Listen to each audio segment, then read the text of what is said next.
Marseille, à la fin du printemps. Élodie Morel, une jeune mère de famille de 29 ans, s'apprête à réaliser son rêve d'enfant, devenir mannequin. C'est la première fois qu'Élodie est contactée pour faire des photos. Elle va devenir la nouvelle égérie de Rolls-Royce, la célèbre marque de voitures de luxe.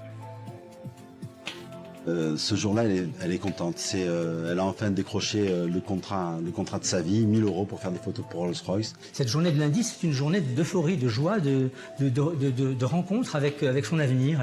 Elle a tellement galéré qu'elle se dit là, peut-être qu'elle va devenir dans la photo quelqu'un de respectable, de respecté. Pour Élodie, comme pour sa mère, devenir mannequin, c'est le début d'une nouvelle vie. Elle avançait. Mais elle avait beaucoup de cœur, elle savait ce qu'elle voulait. C'était une jeune femme très volontaire, Élodie.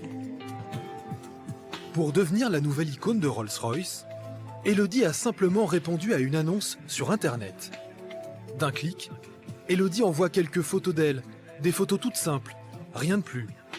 Élodie n'est pas mannequin professionnel, elle ne connaît pas les codes de ce milieu. En retour, elle reçoit un mail lui annonçant qu'elle a été choisie avec à la clé un contrat en or, 1 000 € par jour, tout frais payés.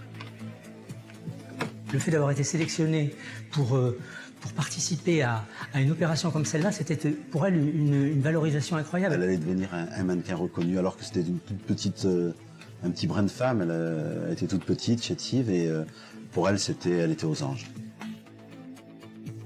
Élodie Morel, la future top modèle, est fin prête.